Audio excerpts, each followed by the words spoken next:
The stars had never looked so cold. Captain Park Do-hyun stood at the bridge of the horizon, Earth's first ship to travel faster than light. Behind him, his crew worked in silence. They had trained for years. They had dreamed of this moment since they were children. First contact with alien life. A seat at the table of the universe.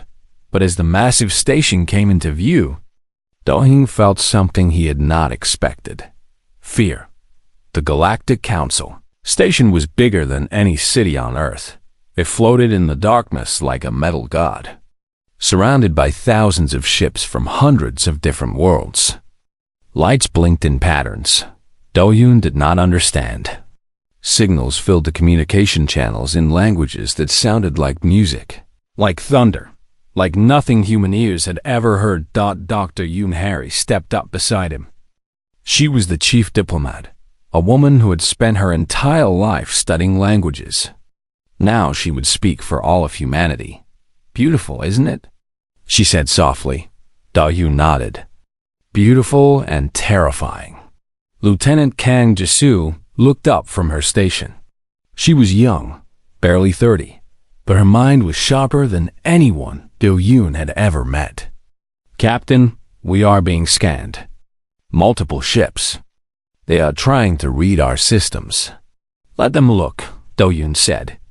We have nothing to hide. The horizon moved slowly toward the station. A voice came through the speakers, translated by the computer into rough, broken Korean. Earth vessel. You will dock at Platform 7. You will wait for escort. You will not speak until spoken to. Harry raised an eyebrow. Friendly welcome. We expected this, Do-hyun reminded her. We are the newcomers. We must be patient. They docked. They waited. For 6 hours, no one came. Ji-soo checked the sensors again and again. Ships came and went from other platforms. Species of all shapes and sizes moved through the station. But Platform 7 remained empty except for the horizon. Finally, a door opened. 3 figures entered. The first was tall, over 3 meters, with gray skin and 4 arms. His eyes were black and showed no emotion. This was a Varath, one of the oldest species in the galaxy. Behind him came a creature that looked like an insect, with clicking mandibles and dozens of tiny eyes. A Crix, and floating beside them both was something that seemed made of light itself, shifting colors like a living rainbow. A Luminari. The Varath spoke first. His voice was deep and slow. I am Torax. I speak for the Council. You are humans. From the planet called Earth. Harry stepped forward and bowed slightly. Yes, I am Dr. Yoon Harry. This is Captain Park Do-hyun and Lieutenant Kang Ji-soo. We come in peace, hoping to join the galactic community. Torax stared at her. Then he made a sound. It took Harry a moment to realize he was laughing. Peace, he repeated. How sweet. How simple. Tell me, human, how long has your species had faster than light travel? 3 years, Harry answered honestly. The Crix made a high clicking noise. More laughter. The Luminari pulsed with bright yellow light. 3 years, Torax said. We have had it for 40,000. The Crix for 30,000. Even the youngest species in the Council has traveled the stars for 5,000 years. And you come here, with your tiny ship and your 3 years, asking to join us? Do-hyun felt his hands form fists at his sides. But he said nothing. We must assess you, Torax continued. Come, the Council waits. They walked through corridors that seemed to go on forever. Everywhere they looked, aliens stopped and stared. Some pointed. Some laughed. A group of small, furry creatures ran past them, chattering in a high language. One of them threw something at Ji-soo's feet. She looked down. It was garbage. Ignore it, Harry whispered. The council chamber was enormous. Hundreds of platforms floated at different levels, each holding representatives from different worlds. At the center was a stage, lit by a single beam of white light. This was where Earth's delegation was told to stand.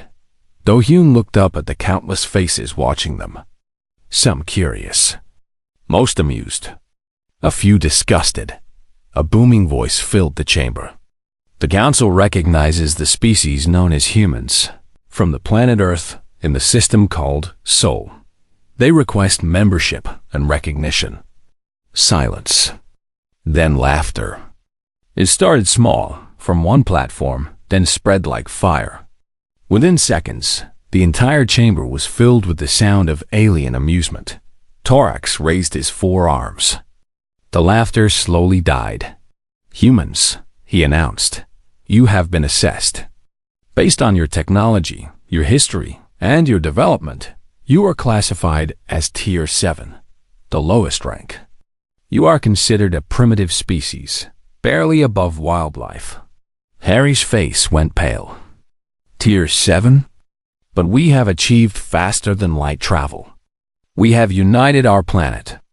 You have done nothing. The Crick's representative interrupted, his mandibles clicking rapidly. Your planet still fights over resources. Your people still kill each other over imaginary lines on maps. You have pollution, disease, poverty. You are children playing with toys you do not understand. The luminary spoke for the first time. Its voice was like wind chimes. You are not ready. Perhaps in 1,000 years. Perhaps never. The galaxy does not need another failed species. Do-hyun stepped forward. We came here to learn, to grow, to contribute. If you give us a chance? Thorax walked toward him slowly. The Velrith towered over the human captain, looking down with those empty black eyes.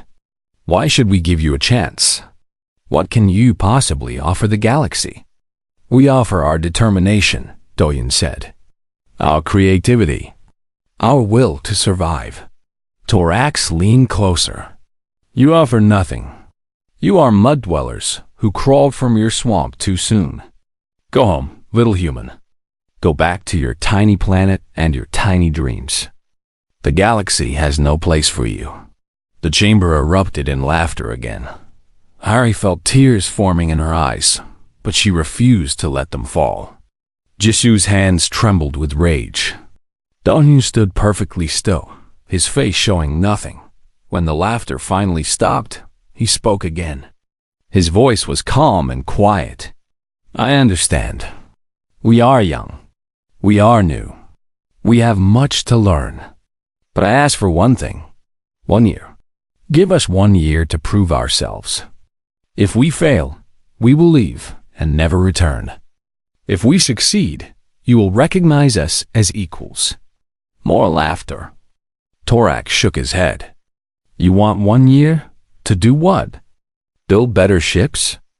Discover new technology? You cannot catch up to us in 1 year. You cannot catch up to us in 1,000 years. Then you have nothing to lose, Do-hyun said simply. The council fell silent. The representatives looked at each other. The luminary flickered with colors Harry could not name. Finally, Thorax smiled. It was not a kind smile. Very well, human. 1 year. Consider it our gift to you. Our entertainment. When you fail, and you will fail, the galaxy will remember this moment. We will tell stories of the foolish mud-dwellers who thought they could stand among the stars. He turned and walked away. The Cricks followed, clicking with amusement. The luminary floated after them, leaving a trail of cold light. Do-hyun, Harry, and Jisoo stood alone on the stage. Captain, Jisoo said quietly, what do we do now? Do-hyun looked up at the platforms, at the aliens still watching them with mockery in their eyes. He thought of Earth, of everyone waiting for news, of the hope that had carried them across the stars. Now, he said, we go home, and we get to work. They walked back to the horizon in silence. Aliens laughed as they passed. Some threw things. One spat at Harry's feet. She kept walking. When they finally reached the ship and the doors closed behind them, Jisoo let out a breath she had been holding. "They hate us," she said. "They truly hate us." "No," Harry replied, sitting down heavily. "They do not hate us. They do not think about us at all. We are nothing to them. A joke. A brief entertainment." Da-hyun walked to the window and looked out at the station one last time. The lights still blinked. The ship still moved. The galaxy continued, uncaring. "They will remember this day differently," he said quietly. "I promise you that. They will remember." The horizon turned and began its journey home. Behind them, the galaxy laughed. But the laughter would not last forever. Earth had never been so quiet. When the horizon returned, the whole world watched. Billions of people waited for news. They had sent their best into the stars, hoping for friendship, for knowledge, for a place among the galaxies. What they received was humiliation. Captain Park Do-yoon stood before the United Nations. Every leader, every president, every prime minister watched him speak. He told them everything. The mockery, the laughter, the classification as Tier 7, the 1 year they had been given. When he finished, the room was silent. Then something strange happened. No one argued. No one blamed. No one pointed fingers at different countries or different leaders. For the first time in human history, every nation on Earth agreed on one thing. They would answer. Admiral Baek Sun-ho was an old man with white hair and tired eyes. He had fought in 3 wars and seen enough death to last 10 lifetimes. When they asked him to lead Earth's military response, he laughed bitterly. "Military response?" he said. "Against species that have had starships for 40,000 years? We cannot fight them.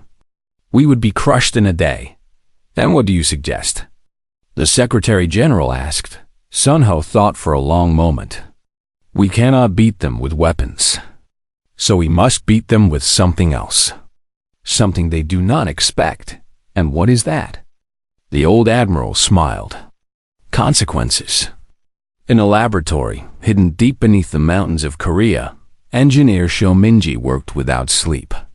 She was 35 years old and had already invented more things than most scientists did in a lifetime. But this was different. This was not about invention. This was about survival. They had brought her pieces of alien technology. Scraps from the ship's sensors. Data from the scans the Council had run on the horizon. Most scientists said it was impossible to learn anything useful from such small fragments. Min-ji did not believe in impossible. For 3 months, she took everything apart. She studied how the alien systems worked. She found their strengths. More importantly, she found their weaknesses. "They are arrogant," she told Admiral Sun-ho during one of his visits. "Their technology is advanced, yes, but they have not improved it in thousands of years. Why would they? No one challenges them. No one pushes them to be better. And what does that mean for us?" Sun-ho asked.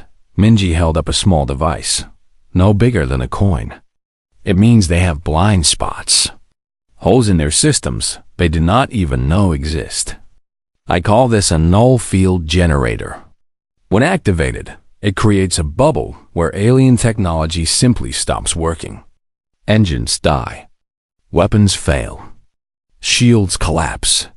Sun-ho stared at the tiny object. "How large is the bubble?" "Right now, about 10 meters. But give me 6 more months. I can make it cover an entire fleet." On the other side of the world, Asian Im Tae-woo sat in a dark room, watching screens filled with alien communications. He was 40 years old, thin and quiet, with eyes that missed nothing. For 20 years, he had worked in intelligence. He had stolen secrets from governments, corporations, criminals. Now he was stealing secrets from the stars. The aliens thought their communications were secure. They were wrong. Tae-woo had spent months breaking their codes. It was not easy. The Vareth used a language based on chemical signals. The Krix communicated through vibrations in their shells. The Luminari spoke in patterns of light that changed every few hours. But humans were clever. Humans adapted. And Taiwu was the cleverest of them all. They talk about us constantly, he reported to the Leadership Council. They think we are amusing. They bet on how quickly we will fail. But more importantly, they talk about each other. What do you mean? Dr. Yoon-Harry asked. She had become one of the key advisors after returning from the council. Taiwu smiled. They have secrets. The Velreth have been mining protected worlds for centuries. They take resources that belong to the entire council and keep them for themselves. The Krix sell weapons to young species that have not even discovered electricity yet. They cause wars so they can profit from the destruction. And the Luminari? The Luminari are the most interesting. They have been manipulating council votes for over 10,000 years. They appear neutral, peaceful, wise. But behind the light, they control everything. Every major decision the council has made was influenced by them. Harry felt her heart beating faster. If we could prove this, we can prove it, Taiwu said. I have recordings, documents, evidence they do not even know we have taken. The question is not whether we can prove it. The question is what we do with the proof. The months passed. Earth worked in silence. They did not build warships. They built what Admiral Sun Ho called consequence vessels. Ships designed not to destroy, but to demonstrate. Each one carried null field generators, communication jammers, and systems that could hack into any alien network. 200 ships. 200 chances to show the galaxy what humanity could do. Dr. Yoon-Harry spent her time studying. She read every piece of alien history she could find. She learned their cultures, their beliefs, their fears. And she discovered something that changed everything. No one has ever challenged them, she told Captain Do-yoon one evening. They sat in his office, drinking tea as Earth cities glowed through the window. What do you mean? He asked. In the entire history of the Galactic Council, no species has ever refused to accept their place. When the Council says you are Tier 7, you accept it. When they say you cannot trade or travel, you obey. Every species simply gives up. Do-yoon set down his cup. Why? Because challenging them seems impossible. They are older, stronger, more advanced. Why fight when you cannot win? But we are not going to fight, Do-yoon said. Harry smiled. No, we are going to do something much worse. We are going to make them face the truth about themselves. And that, Captain, is something they have never experienced. 6 months into the year, the Krix sent spies to Earth. 3 of them, disguised as traitors, landed in secret and began gathering information about human technology. Agent Taiwu found them within a week. He did not kill them. He did not arrest them. Instead, he invited them to tea. The Krix spy sat nervously in a small room while Taiwu poured them drinks. You are very bad at this, he said calmly. Your disguises are obvious. Your transmissions are easy to track. If you want to spy on someone, you should learn to be more careful. The lead spy clicked his mandibles in fear. What will you do with us? Taiwu handed him a cup of tea. I am going to send you home with a message for your leaders. What message? The agent leaned forward, his eyes cold as winter. We see you. We remember. The spies were returned to Krix space within a day. They delivered the message. The Krix leaders laughed, but some of them stopped laughing very quickly. They began to wonder what else the humans knew. The year moved toward its end. Earth's fleet was ready.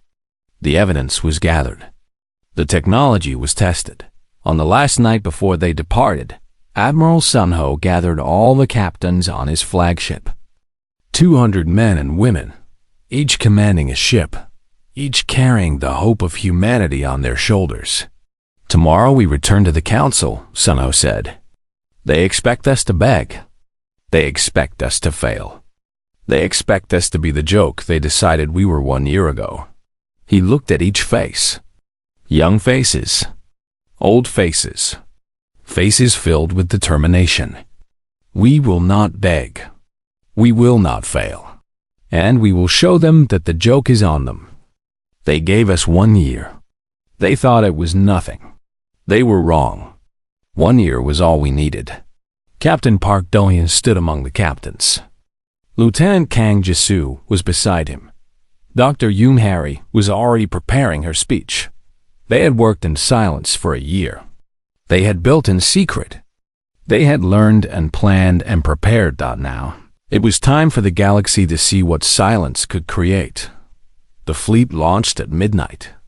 200 ships, moving as one, heading back toward the Galactic Council Station, heading back toward consequences on Earth. Billions of people looked up at the stars and waited. This time, no one laughed. The Galactic Council Station had seen many things in its long history. Wars declared, peace treaties signed, empires risen and fallen. But it had never seen anything like what appeared on its sensors that morning. 200 human ships. They came out of faster-than-light travel in perfect formation, arranged in a pattern that looked like a flower opening its petals. Each ship was small compared to the massive Valrath warships or the elegant Luminary cruisers. But there were so many of them, and they moved with a precision that made the alien traffic controllers stop and stare. "Impossible," one of them whispered. 1 year ago, they had one ship, one. Torax received the news in his private chambers. The Valrath ambassador had spent the last year enjoying the memory of the humiliated humans. He had told the story at parties. He had laughed about it with his friends, the mud-dwellers who thought they could join the stars. Now those mud-dwellers were back. With a fleet. He contacted the council immediately. "This is a threat. We should destroy them before they get closer." The Luminary representative flickered with soft blue light. "Patience, Torax. Let us see what they want. Perhaps they have come to surrender with 200 ships. Humans are strange creatures. Perhaps they think numbers will impress us." The Krix ambassador clicked his mandibles nervously. He had heard about the message his spies had brought back. "We see you. We remember." He had not told anyone about that. Now he wondered if he should have. Captain Park Do-hyun stood on the bridge of his ship, watching the station grow larger in the view screen. Behind him, Lieutenant Kang Jisoo monitored the alien communications. "They are confused," she reported. "Some want to attack us. Others want to wait.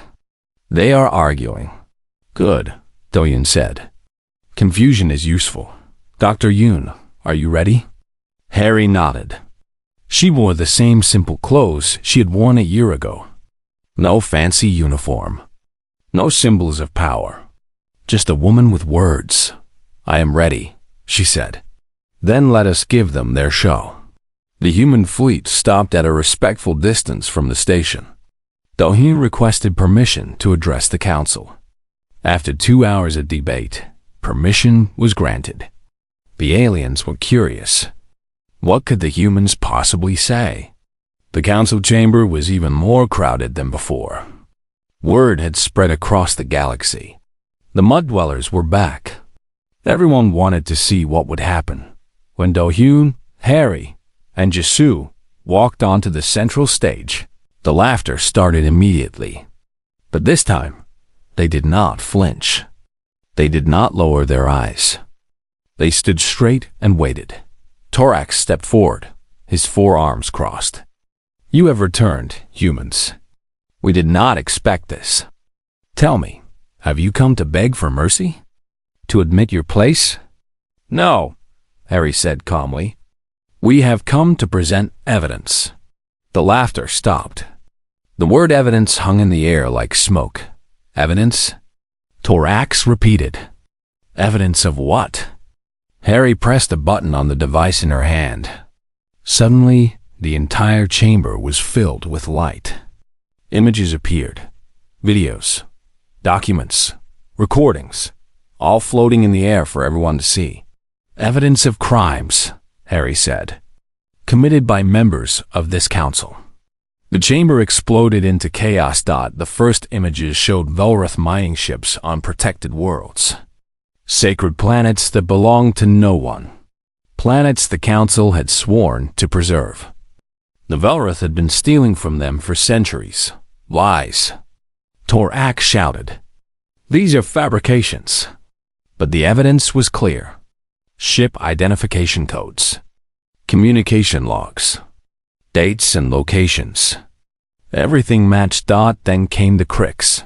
Videos of their weapons being sold to young species. Species that had not even discovered radio yet. The Krix had given them guns, bombs, machines of war. Then they had watched as these species destroyed themselves. And when the destruction was complete, the Krix had moved in to take what was left. The Krix ambassador tried to speak, but his mandibles were clicking too fast. No words came out. Finally, the Luminari. Thousands of years of manipulation laid bare. Secret meetings. Coded messages. Evidence of how they had controlled every major decision the council had ever made. The peaceful, neutral Luminari were nothing more than puppets masters, pulling strings in the darkness that the Luminari representatives' light turned dark red. It was the first time anyone had seen that color from their species. How did you get this? Someone shouted from one of the platforms. Harry smiled. We listened. We watched. We learned. You thought we were primitive. You thought we were children. But children grow up. And we grew up very quickly. Torax pushed through the crowd, his massive body trembling with rage. This changes nothing. You are still Tier 7. You are still nothing. Guards, remove these humans. No guards moved. I said remove them. Still nothing. Lieutenant Kan Jisoo looked up from her device. Your guards cannot hear you, Ambassador. Your communication systems are not working. Neither are your weapons. Neither are your shields. Torax stared at her. What did you do? We demonstrated, Captain Dohyun said. He walked forward until he was standing directly in front of the Velroth. Right now, every alien ship within range of this station has gone dark. Your engines are offline. Your weapons are dead. Your shields have collapsed. We control everything. We let that sink in for a moment. 1 year ago, you called us mud dwellers. You said we could not catch up to you in 1,000 years. You were wrong. We did not need to catch up. We just needed to find your weaknesses. And you have so many weaknesses. The chamber was silent. For the first time in thousands of years, the great powers of the galaxy had nothing to say. Ga-hyun turned and nodded to Jisoo. She pressed a button. Every ship in range. Every station. Every communication device on every world in the sector. They all received the same message. Jisoo's voice, calm and clear, speaking in every language the galaxy knew. We came in peace. You chose mockery. Now witness what mockery earns. The words echoed through space. Billions of beings heard them. And they understood. For exactly 1 hour, Earth's fleet held the Council helpless. Ships floated dead in space. Stations went dark. The most powerful civilizations in the galaxy could do nothing but wait. And then, as suddenly as it had begun, it ended. Power returned. Lights flickered back on. Engines hummed to life. The humans had not fired a single shot. They had not killed anyone. They had not destroyed anything. They had simply shown what they could do. Torax stood frozen, staring at the humans with new eyes. Not amusement. Not contempt. Fear. You could have destroyed us, he said quietly. Doyun met his gaze. Yes, we could have. But that is not why we came. Then why? Why do all this? Dr. Yoon Harry stepped forward. Her voice was gentle but firm. Because you needed to learn something. Something you forgot long ago. Actions have consequences. Cruelty has consequences. Arrogance has consequences. For thousands of years, you have done whatever you wanted because no one could stop you. Today, we showed you that someone can. She looked around the chamber at the silent aliens. We do not want war. We do not want revenge. We want something much simpler. We want fairness. We want respect. We want to be treated as equals, not because you fear us, but because we have earned it. The Luminary representative floated forward, its light now a pale, uncertain white. What do you want from us? We want the tier system abolished, Harry said. We want free trade and travel for all species. We want the crimes we expose to be addressed. And we want one more thing. What? Harry smiled. An apology. The chamber erupted again. An apology? From the great powers of the galaxy? To primitive mud dwellers? But as the noise died down, something strange happened. One by one, representatives from smaller species began to stand. Species that had been ignored for centuries. Species that had been treated almost as badly as humans. They stood in support, and the great powers of the galaxy realized, for the first time, that they were outnumbered. The hour was late. The demonstration was over. The humans returned to their ships, but as they left, Do-yoon saw the Luminary Elder watching them. Its light shifted through colors he could not name. What have we awakened? The Elder whispered. No one answered. But somewhere, across the stars, the galaxy began to change. The galaxy did not change overnight, but it began to crack. Within 3 days of the demonstration, 12 species had contacted Earth requesting alliance. These were small species, forgotten species, civilizations that had been pushed to the edges of galactic society for thousands of years. They had watched what humanity did to the Council. They had seen the great powers humiliated without a single weapon fired, and they wanted to stand with the humans. Commander. Yuna was put in charge of the first contact response team. She was 42 years old. Patient and thoughtful, with a talent for making people feel comfortable, even in uncomfortable situations. She met with each delegation personally. We are not looking for soldiers, she told them. We are not building an army to fight the Council. We are building something else. A community. A place where every species is equal. Where the strong cannot crush the weak simply because they have been strong for longer. The small species listened. And they believed. Ambassador Shin Yeho became Earth's permanent representative to the Council. He was different from Dr. Yoon Harry. Where she was gentle and wise, he was sharp and direct. He did not smile. He did not make jokes. He said exactly what he meant and nothing more. The Council learned very quickly that Shin Yeho was not someone to test. You demand we abolish the tier system, Torak said during one of their meetings. You demand equality, but equality must be earned. Your species is young. You have not proven yourselves. Yeho looked at him calmly. We proved ourselves when we shut down your entire fleet without firing a shot. We proved ourselves when we exposed your crimes to the galaxy. We proved ourselves when we showed mercy instead of destruction. What more proof do you need? Torax had no answer. The Vorath were the first to try fighting back. They declared that the evidence against them was false. They claimed humans had manipulated the data. And then they announced something that shocked the galaxy. War. The Vorath War fleet was legendary. Thousands of ships. Weapons that could destroy planets. Soldiers who had been bred for combat for generations. They gathered at the edge of human space, ready to teach the mud dwellers a final lesson. Admiral Beek Sunho received the news calmly. He was sitting in his office, drinking tea, when Lieutenant Kang Jisu rushed in with the report. "They have 3,000 ships," she said. "We have 200. Sir, we cannot win this fight." Sunho set down his cup.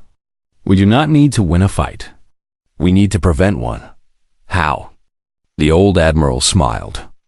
"Contact engineer Cho Minji. Tell her it is time for the second demonstration." The Velrith fleet arrived in human space, expecting battle. What they found was silence. Their ships entered the system. Their weapons charged. Their commanders gave the order to attack. Nothing happened. Weapons would not fire. Engines would not move. Communications went dead. 3,000 Velrith warships, the pride of their species, floated helplessly in the darkness. And then a message appeared on every screen. "Your fleet's orbital defense network has been infected with human code. Your ships cannot fire without Earth's permission. You came here for war. You will leave with nothing. This is your only warning. There will not be another." The Velrith commander stared at the message for a long time. Then he ordered a retreat. 3,000 ships turned and limped home. They had not fired a single shot. They had not lost a single soldier. But they had lost something far more important. They had lost their belief that they could not be defeated. The Krik's empire fell apart even faster. For centuries, they had controlled dozens of smaller species through fear and economic manipulation. But when the humans exposed their crimes, those smaller species began to rebel. And somehow, mysteriously, those rebel species found themselves armed with weapons. Good weapons. Weapons that seemed to appear out of nowhere. Agent Taiwu never took credit. He simply smiled when people asked about it. "Weapons leak sometimes," he would say. "It is difficult to keep track of everything." Within 6 months, the Krik's empire had shrunk to half its former size.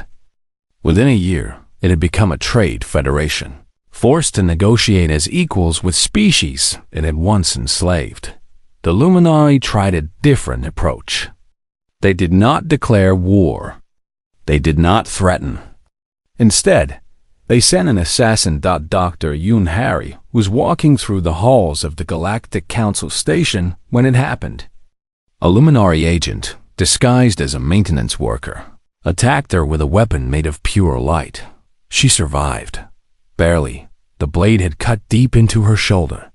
Human doctors worked for hours to save her life. When she finally woke up, Captain Park Do-hyun was sitting beside her bed. "The Luminari," she whispered. Do-hyun nodded. "We know. We caught the assassin. What will you do?" Do-hyun's face was hard. "We will send a message."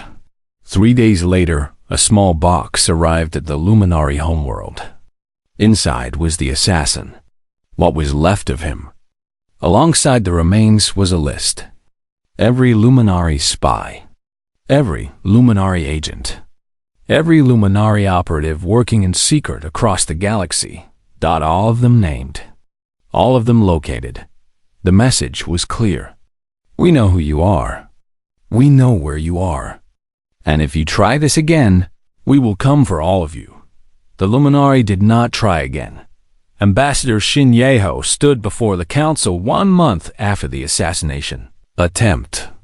The Great Chamber was different now. The laughter was gone. The mockery was gone. The aliens looked at him with something new in their eyes, respect and fear. "We have given you time," Yeho said. "Time to consider our demands. Time to think about what happened when the Velrith tried war. Time to see what happened to the Krik's. Time to learn what we did to the Luminari who tried to kill one of ours." He paused, letting the silence stretch. "Now I will tell you our terms.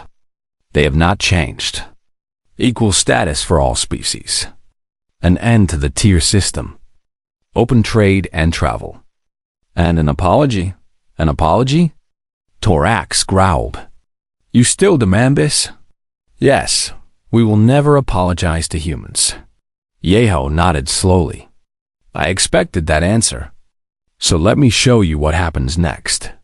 He pressed a button. Across the galaxy, on every planet, every station, every ship with a screen, something appeared. They called it Project Echo, a broadcast that could not be blocked, a signal that could not be stopped, and the broadcast showed everything. Every crime the Council had hidden, every manipulation the great powers had committed, every lie they had told, every species they had crushed, every innocent civilization they had destroyed. Thousands of years of secrets, exposed in one moment. The galaxy saw the truth.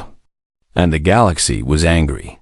Species that had been loyal to the Council for generations began to question. Trade agreements were broken. Alliances fell apart. The foundations of galactic society, built on lies and control, started to crumble. Torax found Captain Park Do-hyun in a corridor outside the Council chamber. The Velroth looked older somehow, tired. You could have destroyed us, he said. With your null field technology. With your fleet. With your knowledge of our weaknesses. You could have wiped us out. Do-hyun looked at him. Yes, we could have. Then why didn't you? The human captain considered the question for a long moment. Because destruction is easy, he finally said. Any species can destroy. It takes no wisdom, no strength, no courage. Just weapons and willingness to use them. He stepped closer to the towering alien. We wanted something harder. We wanted you to understand. We wanted you to see what you had become. We wanted you to choose to be better. Torax stared at him. And if we do not choose? Do-hyun smiled sadly. Then you will destroy yourselves. And we will watch. And we will remember. And when the dust settles, we will help whoever is left build something new. He turned and walked away. Torax stood alone in the corridor for a long time. And for the first time in his very long life, the Velroth ambassador began to think about what he had done. 5 years passed. The galaxy was not the same. It could never be the same again. The Galactic Council had been dissolved. In its place stood the Galactic Assembly, a new organization built on principles that would have seemed impossible a decade ago. Every species had an equal voice. No tiers, no rankings. No powerful civilizations crushing weaker ones simply because they could. The change had not been easy. Some species had resisted. Some had fought. But in the end, the truth Project Echo had revealed was too powerful to ignore. The old system had been built on lies. And lies, once exposed, cannot be put back together. Admiral Park Do-hyun stood on the bridge of his flagship, looking out at the stars. He was older now. Gray streaked his hair. Lines marked his face. But his eyes were the same, calm, patient, determined. His fleet no longer existed to threaten. It existed to protect. Human ships patrolled the borders of struggling civilizations. Human technology helped rebuild worlds damaged by war. Human diplomats mediated conflicts before they could become violent. Earth had become something no one expected. Not conquerors. Not rulers. Mediators. Protectors. The species other species called when they needed help. Dr. Yoon Harry served as the first speaker of the Galactic Assembly. It was a position created specifically for her, though she had not asked for it. The Assembly had voted unanimously. Even species that had once laughed at humanity supported her. She walked slowly now. The wound from the Luminary assassin had never fully healed. But her voice was still strong. Her mind was still sharp. And when she spoke, the galaxy listened. We gathered today not to celebrate victory, she said to the Assembly on the 5th anniversary of humanity's first arrival. We gathered to remember, to learn, and to promise that we will never repeat the mistakes of the past. The chamber was silent. Representatives from hundreds of species watched her with something that had not existed 5 years ago. Trust. The old council was built on fear, Harry continued. Fear of the unknown. Fear of those who were different. Fear that led to cruelty, to oppression, to crimes that should never be forgotten. But fear is a choice. And today, we choose something else. She looked around the chamber, meeting eyes she could not even name. We choose hope. The Varith had changed the most. Their warrior culture had seemed impossible to reform. But something had broken inside them after the human demonstration. The realization that strength without wisdom was worthless. That power without mercy was empty. Torax had become one of Earth's strongest allies. He worked with Ambassador Shin Yeho to rebuild relationships between species that had been enemies for centuries. He spoke publicly about his own mistakes, his own arrogance, his own cruelty. I called them mud-dwellers, he told a gathering of young Velrith soldiers. I laughed at them. I thought they were nothing, and they showed me that I was the one who was nothing. I was a fool who measured worth by the age of a species, by the size of their ships, by the number of their weapons. They measured worth differently. They measured by courage, by creativity, by the willingness to show mercy when destruction would have been easier. He paused, his black eyes reflecting the light. I was wrong, and I am grateful every day that they gave me the chance to learn from my mistake. The Krix had reformed their entire society. The weapons trade was gone. The exploitation of younger species was forbidden. What had once been an empire of fear had become a federation of commerce. Trading fairly with species they had once enslaved thought it was not perfect. Some Krix still remembered the old ways with fondness. Some still resented the humans for bringing them down. But the younger generation was different. They had grown up in a galaxy where equality was not just a word, but a practice. The Luminari had retreated to their homeworld. Their influence was broken. Their secrets were exposed. For thousands of years, they had controlled the galaxy from the shadows. Now they had nothing. Some said they would recover. Some said they were planning revenge. But most did not care. The Luminari's power had come from secrecy. Without secrets, they were just another species, and not a particularly impressive one. On the anniversary of Earth's first arrival at the Council, a ceremony was held at the station. It was a simple event. No grand speeches, no displays of military power, just a gathering of species who wanted to remember.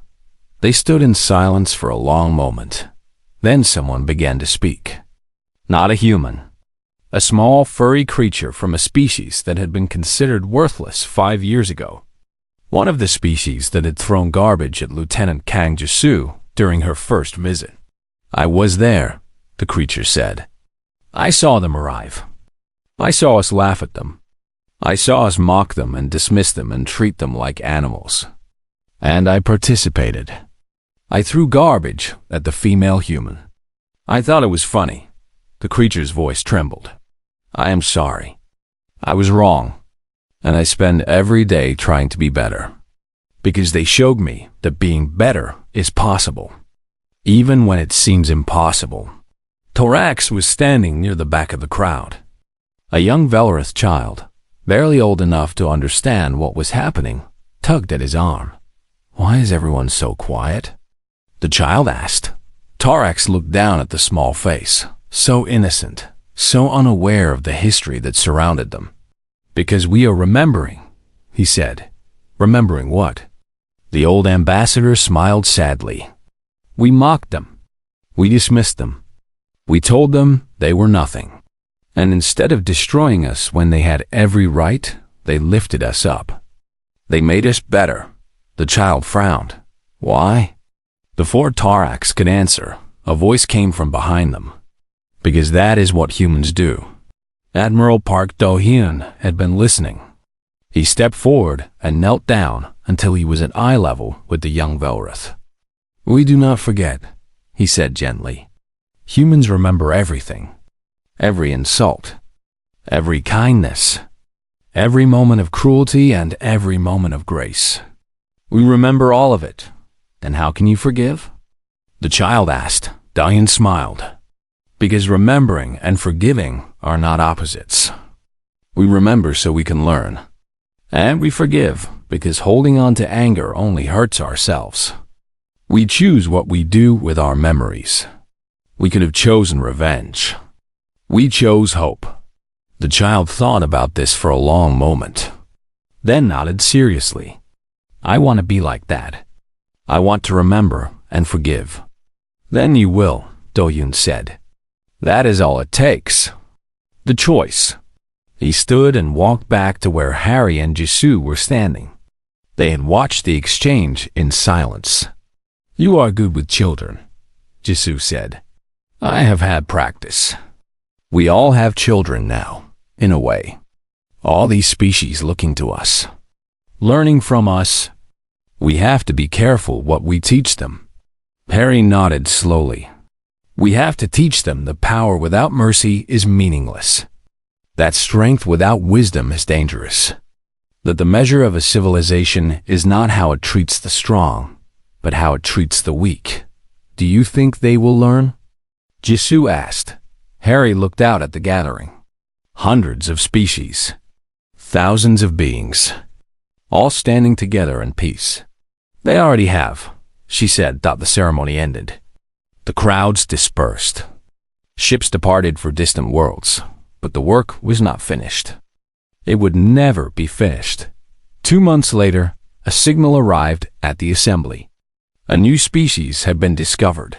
Young, frightened, primitive by galactic standards. Their technology was centuries behind. Their civilization was fragile. Under the old council, they would have been classified as Tier 7. They would have been mocked, dismissed, ignored. They would have spent centuries struggling to be recognized, always looking up at species that looked down on them. But the old council was gone. Dr. Yoon Harry traveled to meet them personally. She arrived on their world with a small delegation. No warships, no displays of power. Just people who wanted to welcome neighbors. The new species was terrified. They had barely understood that they were not alone in the universe. Now strange beings had arrived from the stars. Harry walked forward slowly. She smiled warmly, and she spoke words that had never been spoken to a new species in the history of the galaxy. Welcome, she said.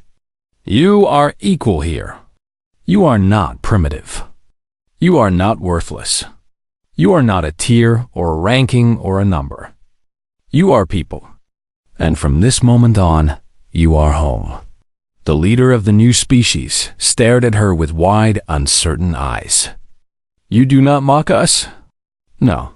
You do not demand tribute. Obedience? Submission? No. Then what do you want? Harry reached out and took the leader's hand gently. We want to be your friends. We want to help you grow. We want to stand beside you as you reach for the stars.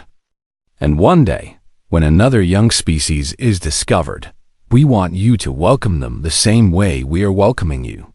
The leader's eyes filled with tears. Is such a thing possible? A galaxy where species help each other.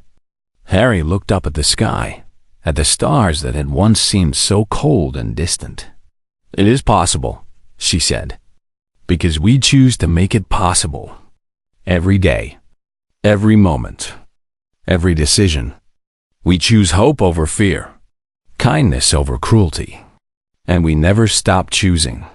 The galaxy watched species that had once laughed at humanity watched and this time, no one laughed. This time, they learned and slowly, one choice at a time, the galaxy became something new, something better, something human.